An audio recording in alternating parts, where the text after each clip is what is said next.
Bien, bonjour à tous et bienvenue à ce nouveau numéro de Management Café en collaboration avec BPI et NetExplo. Je vous rappelle que l'ambition de ce Management Café est de vous proposer des solutions innovantes, appliquées et de vous faire part également de retours d'expérience. Nous avons le plaisir aujourd'hui donc d'accueillir Véronique Orberon, VP Group Learning and Development de Lafarge University, qui va nous présenter son approche du social learning appliqué à la formation. La formation aujourd'hui, vous savez qu'elle est en profonde mutation. Bon, ce n'est pas quelque chose de très nouveau, elle a toujours subi des étapes de transformation, notamment initiées par le législateur avec les différentes réformes, mais aussi peut-être par une régularisation des méthodes et des outils pédagogiques.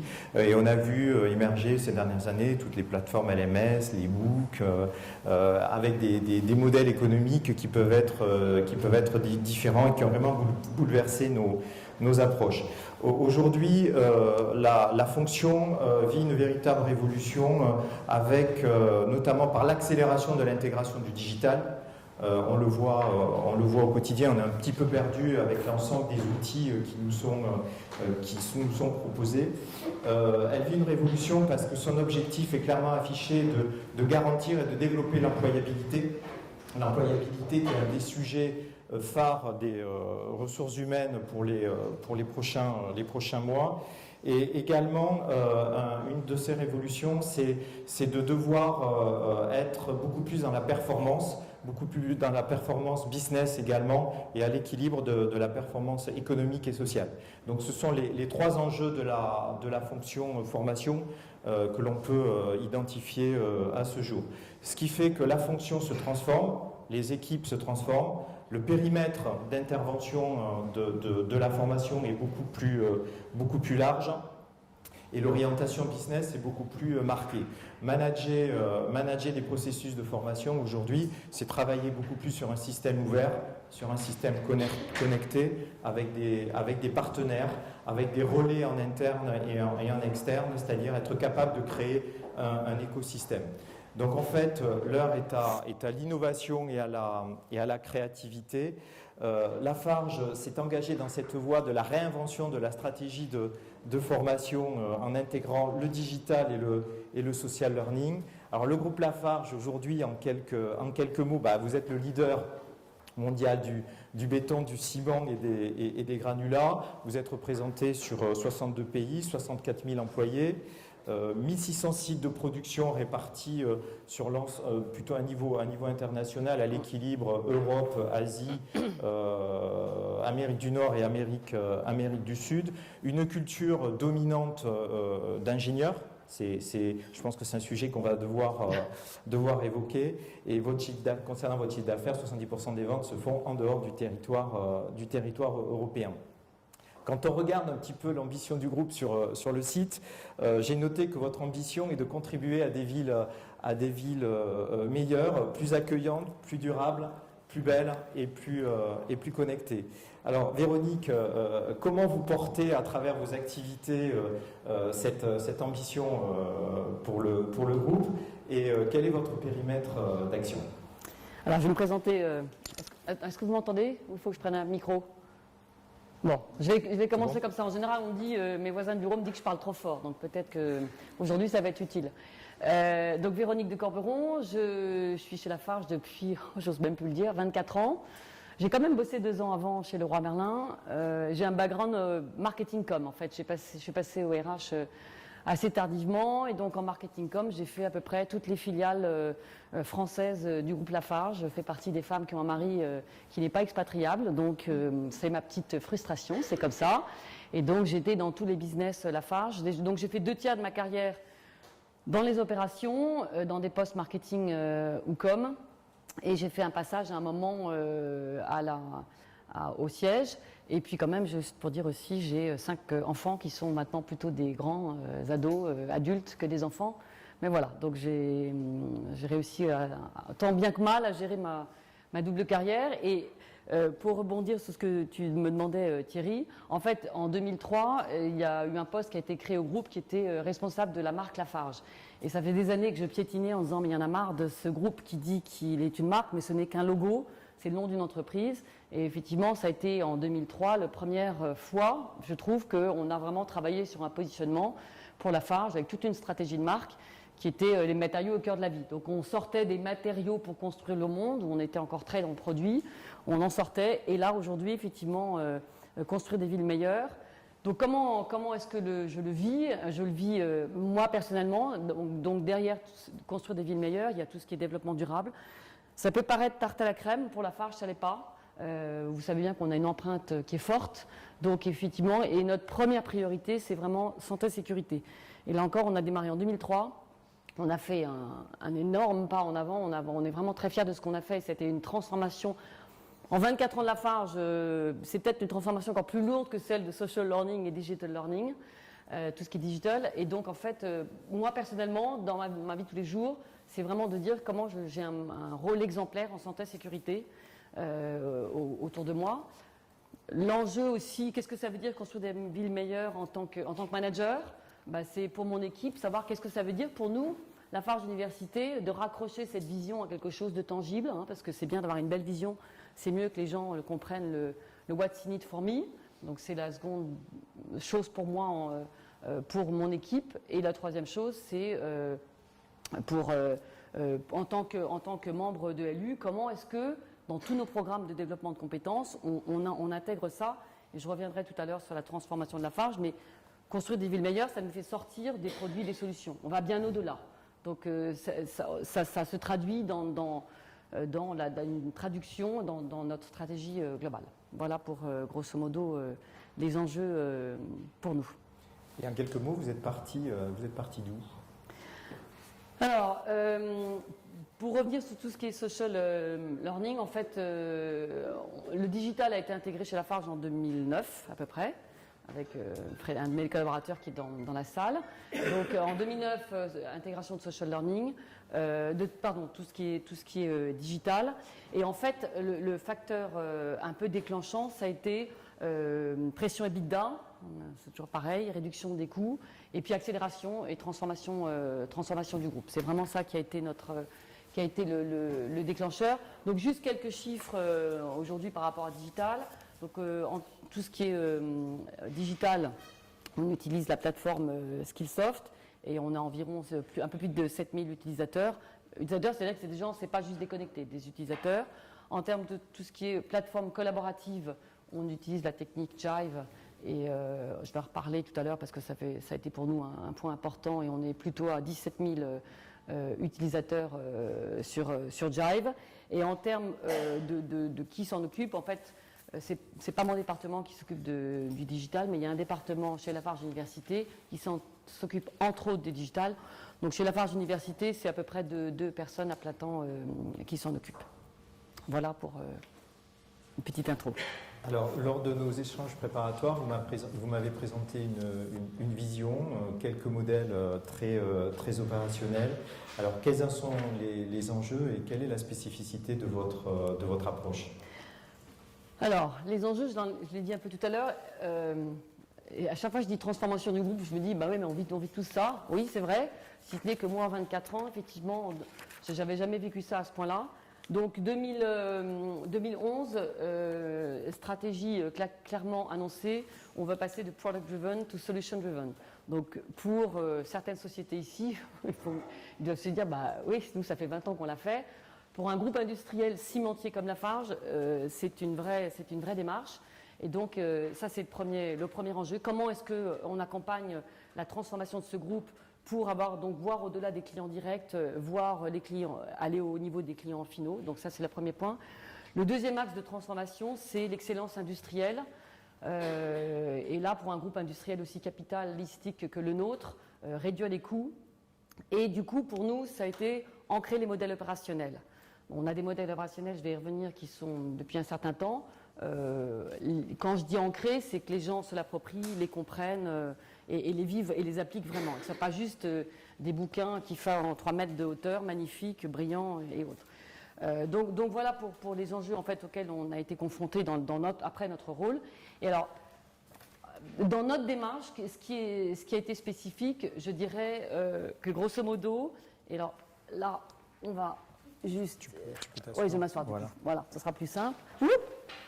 Alors, c'est pas forcément une spécificité, le fait qu'on soit dans une démarche d'organisation apprenante, mais ça a été un socle fondateur et c'était un déclencheur supplémentaire, justement en 2011, dans cette démarche de transformation du groupe, de se dire, si on ne devient pas une organisation apprenante, on n'y arrivera pas. Et donc, qu'est-ce que ça veut dire pour nous? Plein de choses, mais je vais juste donner 2 exemples. C'est-à-dire qu'il n'y a pas que les RH, il y a eu une prise de conscience, il n'y a pas que les RH qui sont chargés de développer les compétences des gens.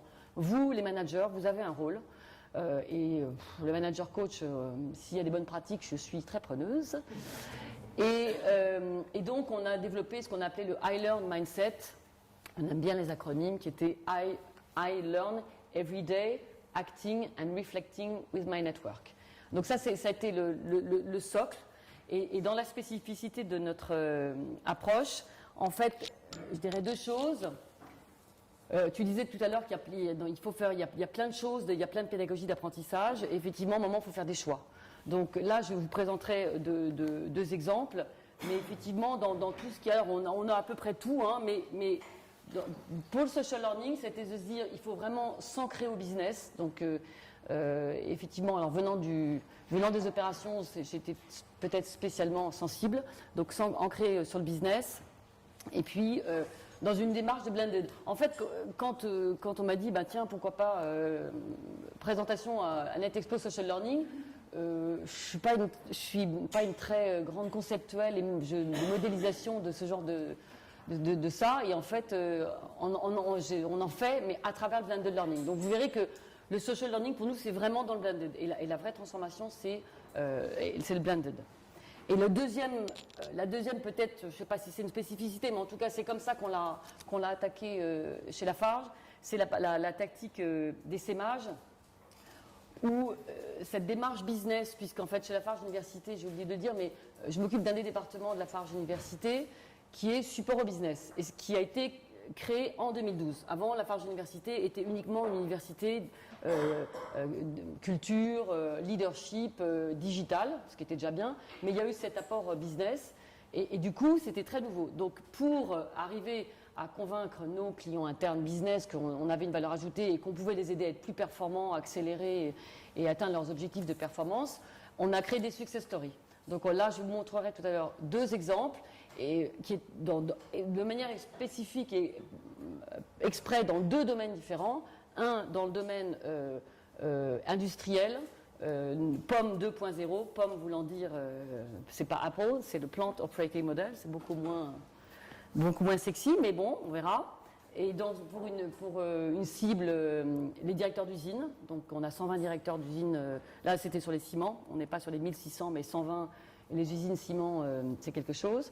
Et une autre cible complètement différente dans la partie marketing, innovation, les directeurs marketing. Et en fait, l'idée, c'était vraiment de trouver des poches classiques de marketing direct ou d'essaimage pour qu'à partir de là, eux puissent dire à leurs petits copains, dis donc, c'est vachement bien, et que les autres disent, c'est incroyable comment ils ont fait ça, et du coup, d'enclencher comme ça. Donc, vraiment ancré dans le business. Voilà pour la spécificité de notre approche. Alors, vous nous avez présenté un modèle de choix qui donne une certaine liberté. Effectivement, c'est une des évolutions de nos métiers, de ne pas s'enfermer dans des solutions identifiées qu'on a pu connaître il y a quelques années. Par contre, à un moment donné, il faut prendre une décision. Donc, quels sont les facteurs qui influencent prioritairement vos choix pédagogiques ? Alors, j'ai envie de répondre coup, mais c'est pas vrai, parce que parfois on est capable de mettre des moyens s'il le faut, mais n'empêche que pour mettre le doigt ou le pied à l'étrier, ce qui marche vis-à-vis des équipes performance ou innovation, marketing ou industriel, c'est au départ, écoute, plutôt que ça va pas te coûter un rond, ça va être notre du temps, des ressources, de l'expertise de notre côté, donc quand même au départ c'est ça. Le second point, c'est vraiment l'impact business. Les 2 exemples que je vais présenter, c'est que derrière, il y a quelques euros. Et puis, le 3e facteur, c'est quand même le profil de la cible. Est-ce qu'ils sont nombreux, pas nombreux et autres. Et puis, je suis un peu omnibulée, mais je pense que c'est le cas chez Lafarge Université par tout ce qui est change management. Et on s'est rendu compte, on a eu des échecs. Et en fait, si au départ, il n'y a pas les prérequis, c'est-à-dire qu'un sponsorship fort et une guiding coalition, en tout cas, voilà, un boss qui va de là-haut va pousser, on laisse tomber. Parce qu'on a vu que nous, on pouvait pousser, certaines équipes pouvaient pousser. Si en haut, il n'y avait pas quelqu'un de convaincu, pour quelque chose de très nouveau, ça ne marchait pas. Voilà, grosso modo, nos facteurs. Et ce que j'avais retenu également, et vous l'avez dit, c'est la cible, la notion d'impact et d'efficacité. C'est-à-dire que vous identifiez dans l'organisation les relais, les personnes cibles qui vont pouvoir très rapidement transformer et puis permettre d'obtenir des résultats. C'est une des particularités de votre approche. Oui, tout à fait. Non, mais effectivement, c'est vraiment ce que j'appelle la tâche d'huile. Donc, elle est bien identifiée, parce qu'il y a au départ, nous, il y a des endroits, des poches de business, on savait très bien qu'on pouvait apporter quelque chose, mais si la personne bloque à un moment, vous ne pouvez pas faire boire un âne qui n'a pas soif. Voilà, donc c'est effectivement notre spécialité. Alors, sur tous ces dispositifs, on voit apparaître un certain nombre de connexions. C'est difficile quand même de faire en sorte que tout le monde puisse se connecter, de les motiver. Tout le monde est dans son quotidien. Peut-être que les managers n'ont peut-être pas envie non plus d'accorder du temps à la connexion. Peut-être que vous avez également, comme l'avait soulevé Orange lors de nos précédents échanges, des problématiques de matériel, de réseau. Comment vous êtes arrivé à faire en sorte que tout cet environnement puisse se connecter? Alors, des problèmes de réseau, oui, on en a quand on est en Nigeria ou en Algérie, qu'on est en WebEx ou en webinar et que la connexion ne marche pas. Bon, ça, malheureusement, bon. Mais c'est pas le vrai sujet, c'est pas celui-là. Le sujet, c'est ce que tu disais, c'est effectivement, c'est de faire venir un directeur d'usine qui vous dit, moi, je suis depuis 7h du matin dans mon usine jusqu'à 18h, je commence à respirer à 18h, et pouvoir vraiment travailler. Vraiment travailler, c'est pas aller voir sur la plateforme collaborative qui se passe. Donc, je vais y revenir tout à l'heure. Là, juste avant de présenter ces deux projets, donc je disais, on a intégré le digital en 2009. Bon, voilà, il faut toujours y revenir. Donc, on fait des batchs de nouveaux utilisateurs. La courbe, elle est comme ça. Donc, en fait, là, en fin 2013, on a redesigné complètement notre plateforme de e-learning qui s'appelle DigiLearn chez nous. Et donc, en fait, on a voulu relancer une xème fois pour gagner toujours un peu plus d'utilisateurs. Et du coup, là, on a fait un tournoi, en fait, entre les pays. Et donc, je vais vous montrer juste une petite vidéo parce que je pense que ça exprimera beaucoup mieux qu'un discours. Donc, voilà, l'objectif, c'est vraiment de gagner des nouveaux utilisateurs en jouant le côté... c'est pas vraiment de la gamification, mais un peu quand même, en tout cas, et cette concurrence entre les pays. Donc, je vous lance... Le challenge. Voilà, exactement, le challenge. Donc, je lance juste la vidéo.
Une question qui me vient à l'esprit, donc on a vu des gagnants, et les autres?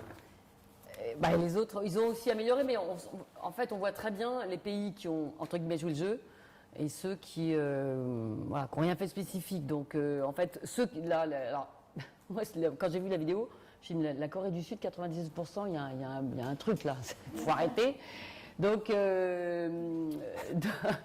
donc en fait, quand même, comme quand j'allais discuter avec la personne de chez Lafarge Université, il y a clairement une question de culture. Donc pour moi, je mets la Corée du Sud un peu de manière à côté parce qu'effectivement, quand même, ce qu'il disait, c'est qu'une fois de plus, sponsorship très fort du patron de pays, qui a dit on y va et qui s'est mouillé, qui a retroussé ses manches, une équipe sur place qui a... En fait, on leur donnait un toolkit.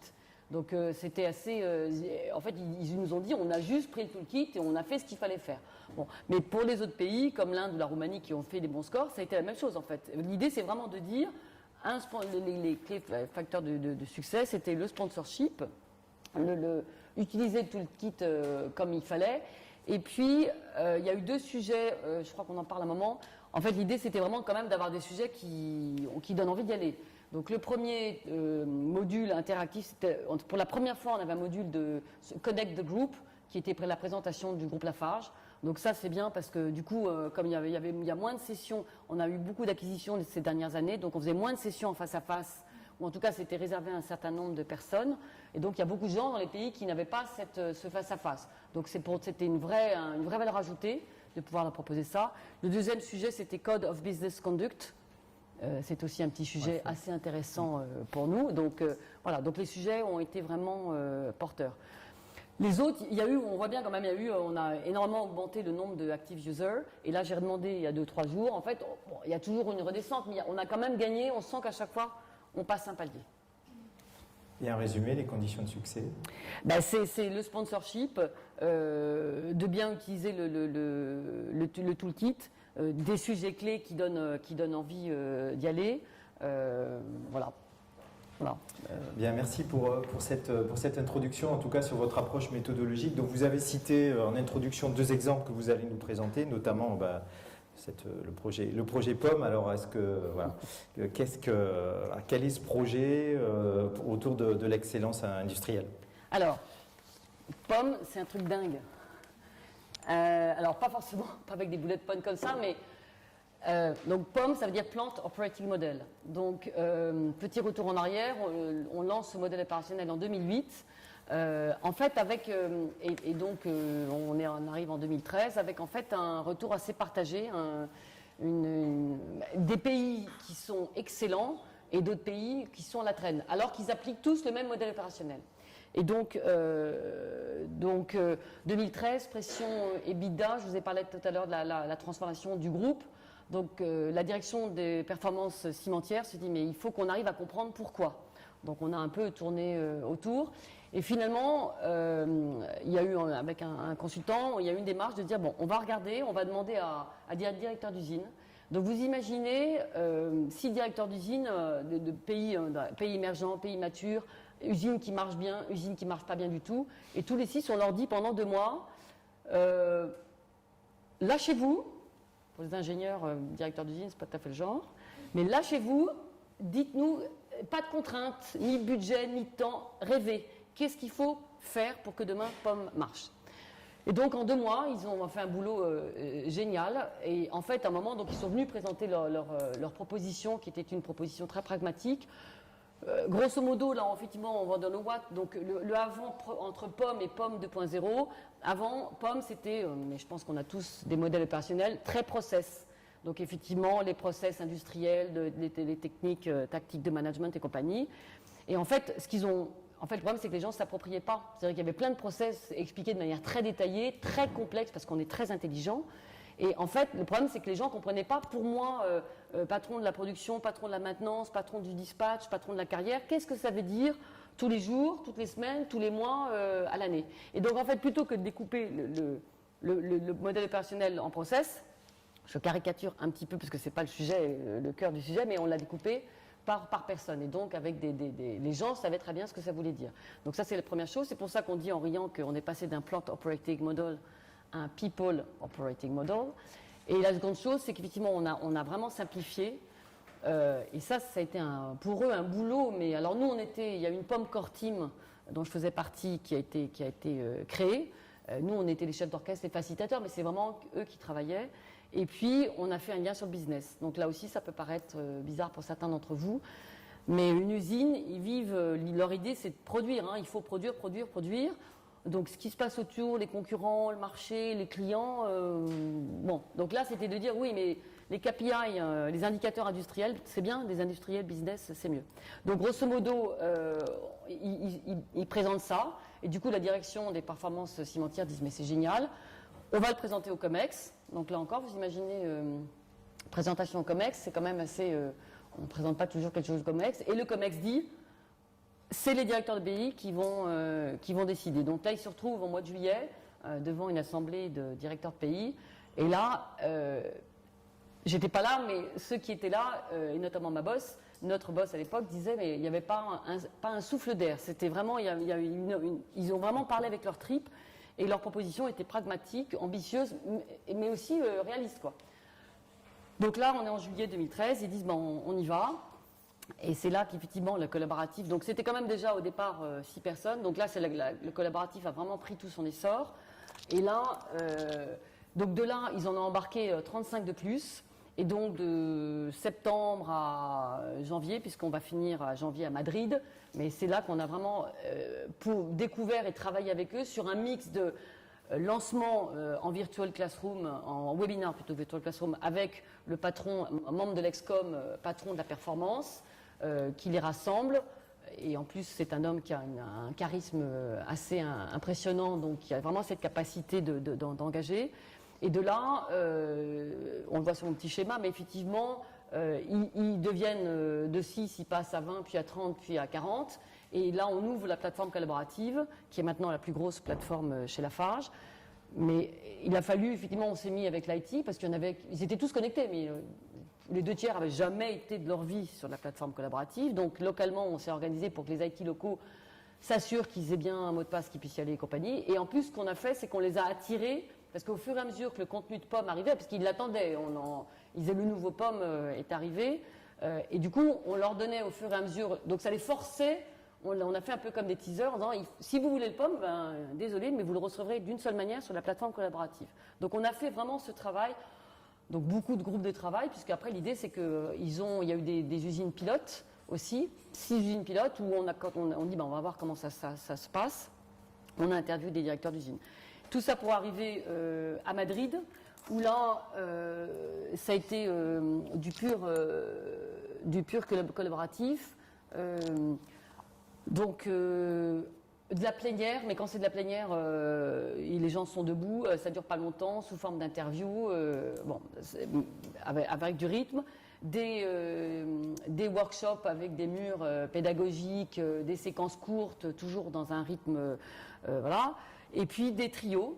Alors, il y a aussi 80% du COMEX du groupe. Là encore, ça ne se fait pas tous les jours chez Lafarge. Donc pour eux, là je reviens à ce change management, le sponsorship fort, quoi, visible en disant, il y a 8 membres sur 10 du COMEX qui sont là pour vous et on y croit.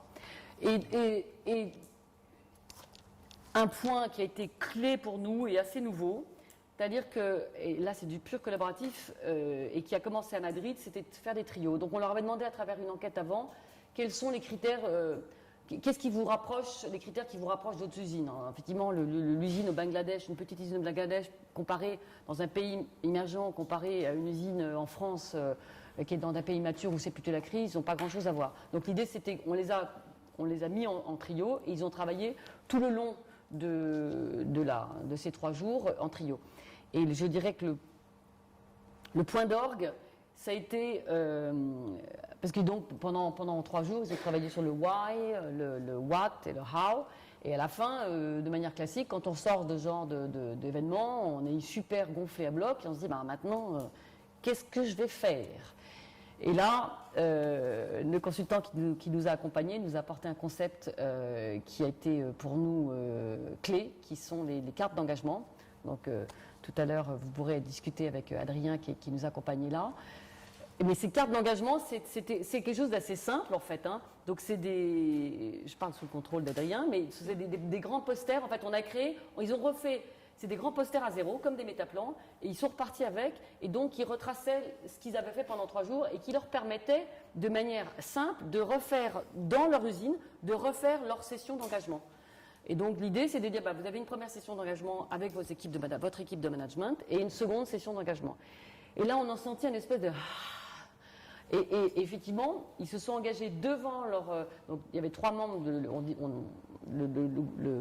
le monde est coupé en 3 régions chez nous, et donc chaque directeur d'usine rapporte à un directeur de région membre du COMEX, et ils sont chacun venus passer devant le membre du COMEX pour dire je m'engage, ma session d'engagement sera le 25 janvier, 26 janvier.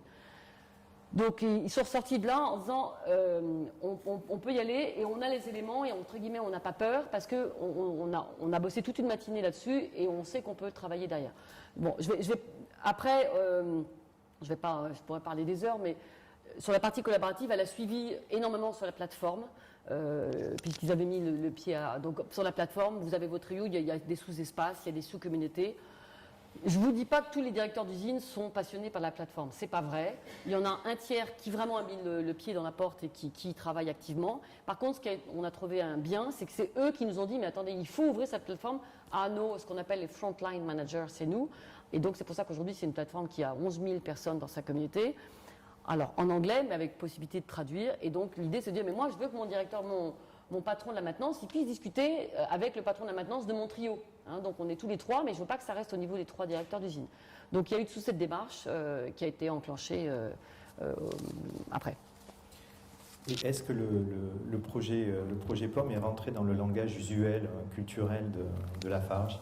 Oui, très clairement. Et POM 2.0, et on a envoyé le Women Business, donc là aussi on a fait un concours, on n'a pas trouvé nous-mêmes le slogan, on a lancé un concours auprès de tous les directeurs d'usine, et donc c'est un des directeurs d'usine au Canada qui a trouvé le logo. Donc oui, aujourd'hui POM 2.0, voilà, alors il nous reste 1 mois et demi pour atteindre les objectifs de performance, on serre les fesses, mais oui, clairement, il y a eu un renouveau, oui.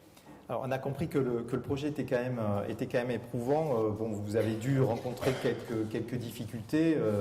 Est-ce que vous pouvez nous en parler? Et on a bien entendu également que quelque part vous avez agité, vous avez suscité des nouveaux modes de collaboration. Donc, comment vous avez vécu tout ça? Quelles ont été les limites et quelles ont été les actions que vous avez mis en œuvre pour pouvoir avancer dans cette épreuve, parce que c'est une épreuve? Je dirais que c'est plutôt que des oppositions, ça a été de résistance au changement, mais pas toujours volontaire, c'est toujours pareil. Hein. Donc le vrai plus, ça a été l'engagement du COMEX, avec un sponsorship, désolé d'y revenir, mais vraiment un sponsorship fort du patron de la performance. Après, vous avez toujours des directeurs d'usine qui sont entrés, ils ont fait leur session d'engagement, donc tout ça a bien marché. Maintenant, dans la démarche aussi, Lafarge Université, on a créé pour eux une formation locale de développement, développement des soft skills de l'équipe de management. Et en fait, donc l'idée c'était de dire, localement, ils peuvent travailler ensemble sur leur vision et sur le développement de leurs compétences comportementales.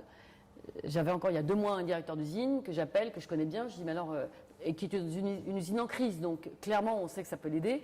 Et la réponse c'est de dire mais non, mais je ferai ça après POM. Donc je lui dis mais tu sais, développement, renforcer ton équipe dans leur capacité de management et comportementale, c'est ça qui va t'aider dans POM. Mais le changement de comportement c'est long et la prise de conscience est longue. Donc c'est plutôt de la résistance au changement, je dirais, que des oppositions. Et puis sur ce qui a changé, je pense qu'on a appris la controverse. C'est un mot qui existait, moi, j'avais jamais entendu parler chez Lafarge. Alors on est ou dans conflict management ou dans management participatif, et entre les deux, bon. Donc là, ça a vraiment été de se dire, je pense que dans les groupes de travail, à travers la plateforme collaborative, ils ont appris à dire, mais on a le droit de pas être d'accord, et c'est bien, et il faut le dire. Donc ça, c'est la première chose, c'est la controverse. Et puis, nous, en fait, nous définit Lafarge Université, on a été un peu comme je dirais un agitateur créatif proche du business. Alors, je ne sais pas très bien, mais le fait qu'on soit vraiment dans la POM Core Team, j'ai vraiment essayé de jouer de ce rôle, et puis Frédéric qui est là, il a été aussi avec moi, de dire, mais un peu un secoueur en disant, mais n'ayez pas peur, c'est bon, il faut prendre des risques. Et dans ces groupes de travail, et voilà, donc on a été un peu les créatifs, mais proches du business, puisqu'on a passé beaucoup de temps dans les usines, on les connaît. Donc voilà, pour moi, la difficulté, c'est de se dire, forcément, l'enthousiasme est un peu retombé, mais il y a quand même, il y a un engagement, il y a quelque chose vraiment qui a changé, et notamment cette notion d'ouverture de l'usine sur le monde extérieur. Les clients, les concurrents, mes autres directeurs d'usine, pas uniquement ceux que je connais, parce que j'ai fait une session il y a 10 ans ensemble, mais élargie. Bien, ouverture, effectivement, et l'apprentissage de la controverse qui est pas dans nos modes de fonctionnement habituels, donc ça c'est quand même une sacrée avancée culturelle. Donc là, on touche notamment à l'impact culturel du digital. Donc le deuxième projet que vous allez nous présenter, donc on a parlé d'excellence industrielle, on va regarder un petit peu du côté de vos directions marketing.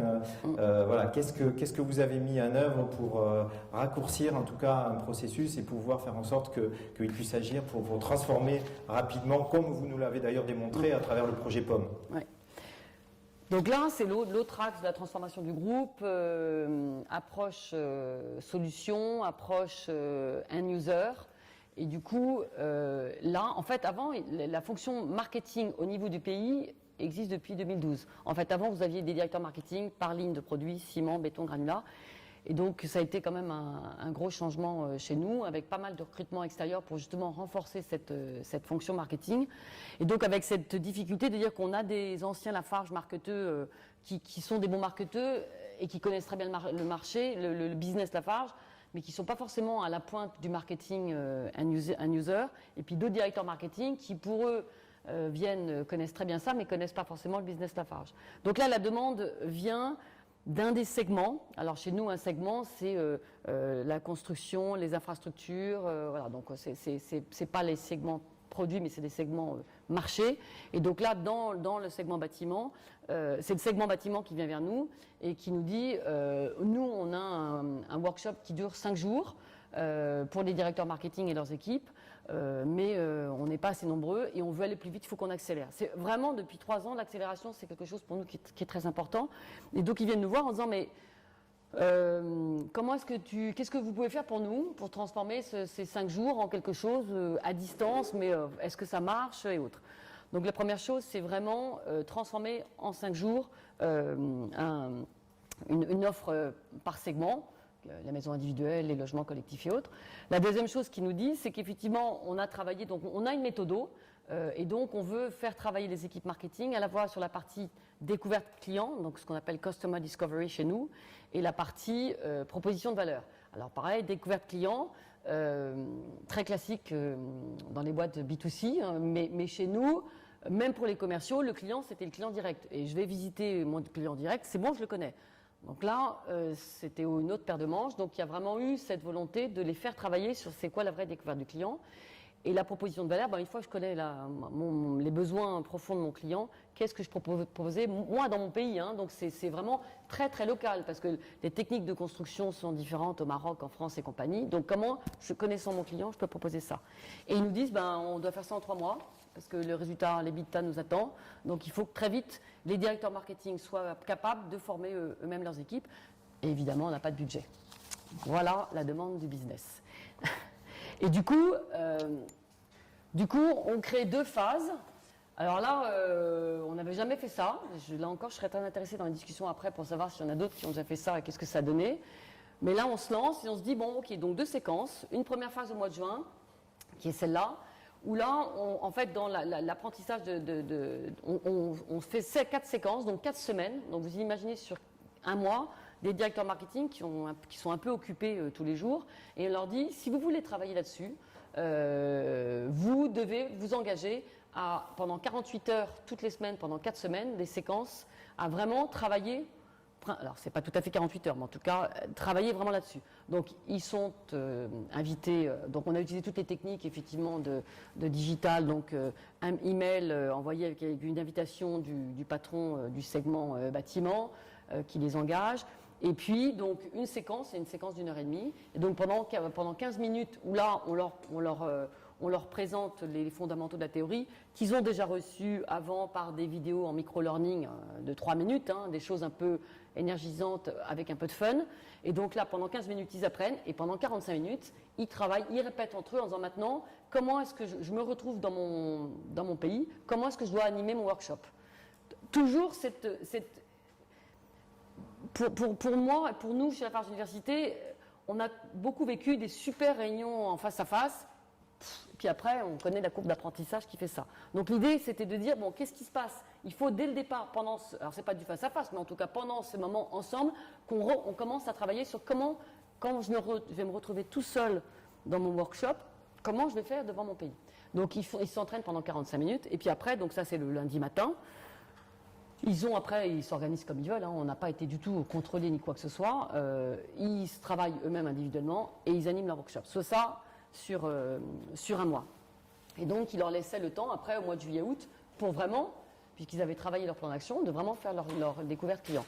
Donc là, il y en a, en fait, on avait visé 25 directeurs marketing, parce on avait donné la priorité à certains, à 25, il y en a 21 qui ont commencé, on en a perdu 4 en cours lors de la première séquence.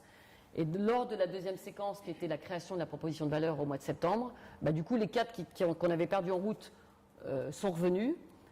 Et du coup, la seconde séquence, c'est sur la partie création de proposition de valeur. Donc là, on a été plus finalement dans le social learning, parce que, je ne sais pas si vous connaissez la méthode Canvas, j'imagine que oui. Et donc là, la méthode Canvas, elle n'est pas compliquée, n'empêche qu'il faut s'entraîner pour vraiment bien la maîtriser. Donc là, on a démarré toujours pareil, hein, ensemble, pour débriefer de ce qui s'était passé, qu'est-ce que j'ai appris au mois de juillet-août de ma phase de découverte client. Et puis là, c'était vraiment sur 3 jours, donc 3 webinars d'1h30, où là, le principe de ce webinar, c'est je vais travailler sur des business cases, je m'entraîne encore et encore pour après travailler, créer, j'aurai du temps pour créer dans mon pays cette proposition de valeur. Donc qu'est-ce qui se passe pendant 1h30 ? Vous avez un patron de pays qui vient, 10 minutes, là aussi, signe fort pour eux, et qui vient présenter son problème, qui dit, ben voilà, moi j'ai ça comme problème, de manière très classique en co-développement ou en intervision, 5 minutes pour poser des questions, éclaircir le sujet, et après ils se mettent en sous-groupe, en virtuel, hein, ils se travaillent en 3 sous-groupes, et ils s'entraînent, et ils disent qu'est-ce qu'on pourrait faire, qu'est-ce qu'on pourrait proposer comme solution. Ils reviennent, 2 minutes chacun présente, et à chaque, vous imaginez de manière très, très poussée, ils sont facilités pendant les sous-groupes, et ils reviennent, et donc le directeur de pays doit dire un plus, quelque chose qui retient, quelque chose qui ne retient pas. Et donc ça pendant 3 jours. Et après, avec ces 3 business cases, ces 3 exemples vrais, ils peuvent travailler leur workshop dans le pays. Et puis donc avec du peer coaching, et puis toujours s'ils veulent, il y avait une hotline pédagogique et business. Donc on s'est engagé, nous, Lafarge Université et les membres de l'équipe au niveau de groupe, à être à leur disposition 24 heures sur 24. Il y a eu une dernière virtual classroom. Et là, ce que je trouve intéressant, on n'a pas terminé, mais le patron du segment les reçoit, alors pas en face à face, mais les uns après les autres au téléphone. Il a, je ne sais plus, un mois, hein, c'est sur un mois. Il doit tous les avoir pour dire qu'est-ce qui s'est passé vraiment. Donc l'idée, c'est de dire, maintenant, qu'est-ce que vous avez fait. Donc voilà pour, grosso modo, pour ce contre-exemple, pour entraîner les directeurs marketing, et qui, je ne sais pas si c'est eux qui sont les plus difficiles à faire venir sur les plateformes collaboratives ou pas, par rapport aux directeurs d'usine, mais pas facile non plus. C'est toujours difficile, je crois, pour tout le monde. En fait, je retiens quand même cette idée de l'entraînement, hein, que vous avez mis en place au début, la possibilité, en tout cas, de leur donner une certaine autonomie pour ensuite mettre en œuvre, travailler en mode collaboration, que ce soit du co-développement ou du coaching collectif, et également et surtout, et c'était quand même l'objectif, la création de valeur. Oui, tout à fait. Donc, vraiment, le retour sur business doit être... c'est jamais immédiat, hein, quand on me dit, mais c'est quoi vos KPI, comment tu sais combien tu as gagné d'euros derrière. Bon, c'est difficile, mais en tout cas, le retour qu'on a eu, c'est de se dire, finalement, en prenant ce risque, on n'avait jamais créé ça, on a considéré 100% finalement, in fine, on a commencé à 21 la première fois et on a terminé même à 25. En fait, il y en a 4 de plus qui sont venus in fine. Donc pour nous, c'était quand même très engageant pour eux, même si on avait bien choisi notre période avant les budgets et compagnie. Ce qui a fait la différence aussi, c'est la confiance que nous a accordée au début le patron du bâtiment, au niveau groupe, le patron de SVP qui s'occupe du segment bâtiment. Je ne suis pas sûre que ça aurait marché, on y serait allé, mais il nous a fait confiance, il a pris un risque, parce que même s'il nous connaissait, nous, personnellement, on n'avait jamais fait ça, donc il a dit on y va banco. Donc ça a été un point fort. Et puis, je parlais des 3 patrons de pays, il y a des directeurs marketing leaders qui n'étaient pas dans les 21, mais qui ont vraiment joué le jeu, qui ont accepté de partager avec leurs pairs. Donc ça a été un point aussi important. Et puis, Frédéric, qui a animé ça, me disait finalement, on en a bavé ensemble. Et c'est vrai qu'ils sont tellement les mains tous les jours dans leur pays que ça les a forcés. Je pense qu'ils ont découvert qu'il y avait des directeurs marketing qui avaient le même problème. Ils étaient entre eux, parce que pendant les workshops, le directeur pays n'était pas là. Donc ils pouvaient, entre guillemets, se casser la figure ensemble en climat de confiance. Donc ils ont vraiment appris ça. Voilà. Alors, à travers ces 2 exemples que vous avez présentés, finalement, Lafarge University a dû avoir, en tout cas, un autre rayonnement et une autre image. Donc, quelles sont les transformations que vous avez conduites au sein de vos activités, au sein des équipes? Et est-ce qu'aujourd'hui, vous êtes sollicité sur d'autres projets? Est-ce que des directeurs d'usines qui, au départ, forcément regarder ça avec peut-être une certaine inquiétude, vous sollicite pour vous engager sur d'autres programmes? Alors, les directeurs d'usine, c'est pas eux qui font appel directement à Lafarge Université. Mais par contre, effectivement, au niveau du marketing, on a une réunion tout à l'heure avec le segment distribution, qui est un autre segment, effectivement, qui a vu ce qui s'était passé à côté de lui, puisqu'ils sont régulièrement, et c'est l'autre patron, ils sont au même niveau. Et en fait, il est venu nous voir en disant, moi aussi, j'ai une problématique un peu différente, mais je me rends compte qu'on peut faire des trucs à distance, donc qu'est-ce qu'on peut créer ensemble? Donc on a dit, c'est pas forcément du tout la même chose. On va peut-être inventer un truc nouveau ensemble, mais il y a quand même toujours cette problématique. Là, c'est pas des modèles opérationnels, mais c'est des propositions de valeur. Ils ont des trucs super brillants, super intelligents, super bien structurés, et ils disent, comment je fais pour que toutes mes équipes marketing le sachent? Donc oui, ça de ce côté-là, il y a d'autres personnes qui viennent nous voir, et notre problème, c'est plus de se dire, comment on alloue nos ressources. Maintenant, ce qui a changé pour moi, c'est que ça conforte le blended. Parce que honnêtement, je pense qu'il y a 3 ans, on était les seuls à y croire chez Lafarge. Alors on ne parle jamais de blended évidemment chez Lafarge, parce que c'est des trucs trop bizarres. Mais effectivement, je pense que les directeurs d'usine, quand ils se sont retrouvés à travailler ensemble dans les workgroups à distance, je pense qu'eux-mêmes n'y croyaient pas. Je pense que les directeurs marketing, ils y sont allés du bout des lèvres en disant je pense qu'il y en avait certains qui disaient ça fait pas de mal pour ma réputation, c'est assez politiquement correct. Aujourd'hui, donc on a vraiment démystifié, et donc par rapport à nos formations, c'est vraiment pour moi le blended. Il y a aussi des choses qui sont plus d'évaluation, plus d'assessment center, toujours avec cette notion de qu'est-ce qui se passe après. Donc c'est quelque chose qu'on fait. Et puis le social learning et le distance permet d'élargir la cible. Il y a 5 ans, chez Lafarge, on touchait, mais c'était le haut de la pyramide. C'est déjà très très très bien. Lafarge Université a été créée il y a 10 ans. C'était vraiment une entreprise corporate de leadership. Aujourd'hui, ça nous permet de toucher des gens qu'on n'aurait jamais touchés. Parce que, je n'ai pas parlé d'autres initiatives, mais il y a des initiatives où on forme à distance des chefs de centrale, des commerciaux sur des parties du modèle opérationnel. Jamais on n'aurait fait ça sans ces moyens. Donc il y a vraiment il y a vraiment une découverte pas à pas, en tâche d'huile au niveau du siège, qui fait que derrière on touche les gens dans les pays. Donc si on reprend, on prend un petit peu de recul, vous avez donné en tout cas à la fonction formation une forte orientation business.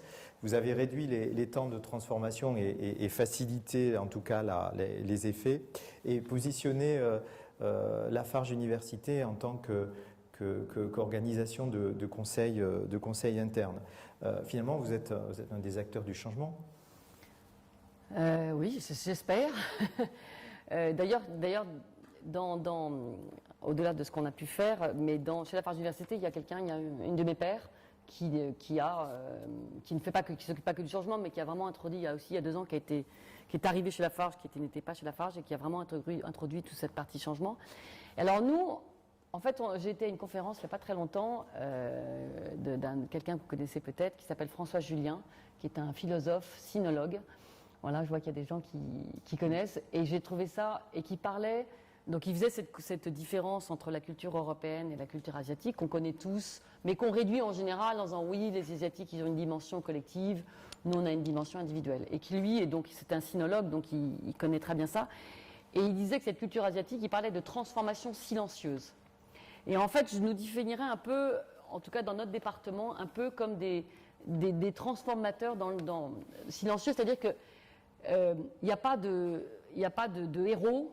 Il n'y a pas de « on a une fin, c'est là qu'on veut aller, et puis on va mettre des moyens avec des milestones et compagnie ». Non. Quand le patron du bâtiment vient nous voir, il nous dit « écoute, voilà, j'ai ça comme problème ». Et puis ensemble, on sait à peu près qu'on va là. Mais voilà, et ça ne va pas se faire, il n'y a pas de grand bing bang. Alors, Pomme est différent, mais là, dans Bloc, il n'y a pas de grand bing bang, il n'y a pas de grand route, il n'y a pas de héros, il n'y a pas de Ulysse qui va brandir un drapeau. Mais par contre, on est à chaque fois dans cette transformation silencieuse, avec un process de maturation, où effectivement, il faut accepter la certitude, il faut accepter la prise de risque. Et je pense que Lafarge Université a vraiment ce rôle d'avancer sur ces terrains mouvants, pour aider le groupe, être un des acteurs en tout cas du changement du groupe à travers ces transformations, je dirais, silencieuses, qui est un concept que j'ai découvert il n'y a pas longtemps et que je trouve qui nous va bien. Voilà, et que nous partageons avec la stratégie des petits pas. Exactement, oui, exactement. Comment, peut-être une dernière question, parce que là, on doit clôturer cette partie. Finalement, est-ce que vous avez contribué au sein du groupe, avec notamment l'éloignement des territoires, à réduire la fracture numérique ? Évidemment, je vais vous dire oui, parce que quand je vois d'où on vient et où on est, je pense que la première chose qu'on a, c'est qu'on a démystifié. Je pense que j'ai pas dit ce mot tout à l'heure, mais je pense que je l'ai exprimé. C'était pas une peur, mais il y a quelqu'un chez nous qui dit « You don't know what you don't know ». Effectivement, quand vous ne connaissez pas, vous restez dans votre périmètre que vous connaissez, votre zone de confort.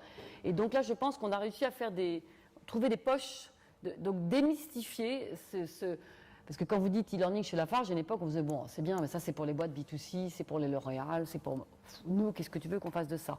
Donc par ces actions de social learning, ils remettent le doigt, ou ils le mettent tout court, à ça. Donc oui, je pense qu'on a vraiment contribué. Et finalement, je vais parler des choix, ça a été vraiment plus la partie purement social learning à distance. Alors après, Pomme, qui a été avec aussi un face-à-face, mais c'est vraiment ces rencontres à distance, ensemble. J'ai vécu, je pense que personne ne croyait de pouvoir vivre quelque chose ensemble à distance. Parce que je ne vous dis pas qu'il n'y a pas encore, quand ce n'est pas Lafarge Université qui fait les webinars, je vais donner un petit coup de pied à ceux qui ne font pas appel à Lafarge Université. Mais vous avez encore des webinars avec un certain nombre de slides et un certain nombre de temps de parole top-down et peu de temps de parole, voilà. Et là, aujourd'hui, on leur a montré qu'on pouvait, non, on peut s'exprimer, on a le droit, et au contraire, on pousse. Par contre, c'est sûr qu'on ne peut pas s'occuper de son BlackBerry en même temps qu'on est en virtual classroom, parce que sinon, on se laisse prendre par une question. Bien, merci beaucoup Véronique pour cet échange d'expérience qui effectivement nous démontre encore que la fonction formation peut susciter et contribuer au changement et notamment à cette transformation silencieuse qui peut être le mot de la fin en tout cas de cet échange. Merci beaucoup et maintenant on passe aux questions de la salle. Merci.